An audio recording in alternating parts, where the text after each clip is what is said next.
10월 13일 9시 기도회 시작하도록 하겠습니다. 광야의 두 백성이라는 제목으로 민수기 14장 말씀 보도록 하겠습니다.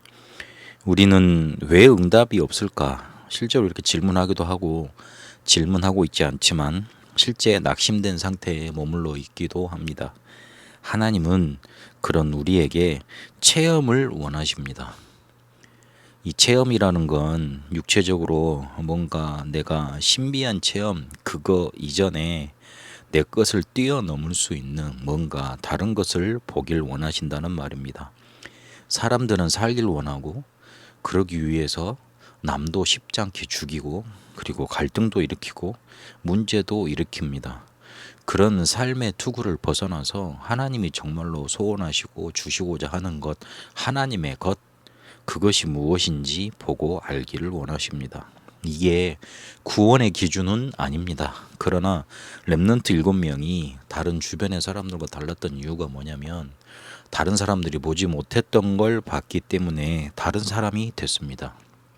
우리는 우리의 생존 본능과 그리고 우리가 살아가고자 하는 욕구를 그리고 이 세상에 존재하고자 하는 욕구를 이기지 못합니다.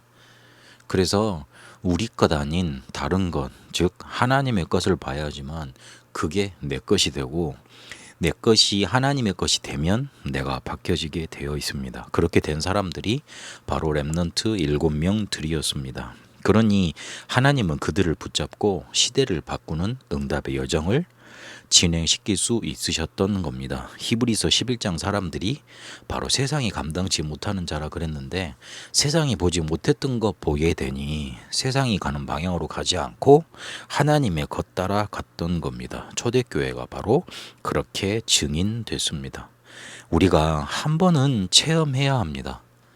한 번은 하나님의 말씀이 과연 우리에게 뭐라고 하시는지, 출애굽과 새 절기를 통해서 주신 말씀, 광야에서 보호하시면서 주셨던 말씀, 그리고 가나안 입국이라는 세계 복음화라는 절대 계획을 알려주시는 그 말씀 체험해야 됩니다.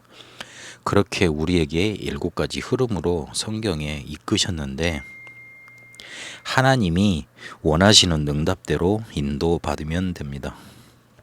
성삼위 하나님께서 우리와 함께 계시고 어디 가서도 살아남을 수 있고 어떤 문제와도 이길 수 있는 발판이 우리에게 있고 믿음의 확신과 흐름 바꾸는 비밀과 미리 보는 평생의 응답과 보좌의 플랫폼인 예배와 교회가 우리에게 주어진 겁니다. 그거 응답으로 체험하길 원하십니다. 그리고 미래를 두려워하지 말고 착각하지 말고 실제로 불신앙하지 말고 하나님이 원하시는 미래 인도하신다는 거 그거 붙잡길 원하십니다. 하나님은 하나님의 백성을 산으로 부르시고 바다로 가게 하시고 강가에 부르셔서 특히 광야에 40년 동안 묶어 놓으시고 이거를 체험하게 하셨습니다. 광야 40년 동안 두 백성으로 갈렸습니다. 믿음의 백성, 불신앙의 백성. 그런데 우리도 혹여나 이 체험 속에 있지 않으면 우리 것대로 살아가기 때문에 그 결과는 뻔하게 됩니다. 그래서 서밋 타임 가져야 됩니다.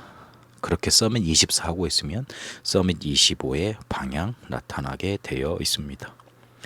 문제는 우리에게 많이 있습니다. 그게 항상 우리를 넘어뜨리려 하고 얽어매려 합니다. 그러나 속지 않아야 합니다. 속지만 않으면 하나님이 원하시는 것, 하나님의 것 체험할 수 있습니다. 속아버리면 자꾸만 물려 들어가서 실패 속에 우리도 모르는 사이 갇히게 됩니다. 왜 응답 없나 낙심의 상태에서 하나님이 주신 것, 하나님의 것 체험하는 응답의 자리로 가게 되시길 바랍니다. 살아계신 하나님, 우리에게 체험하길 원하시는 것, 그것 깨닫고 말씀과 응답과 미래 체험케 하여 주옵소서. 서밋 타임 누리며 24 하다가 하나님 나라와 그 일 체험케 하여 주옵소서. 살아계신 우리 주 예수 그리스도 이름으로 기도합니다. 아멘.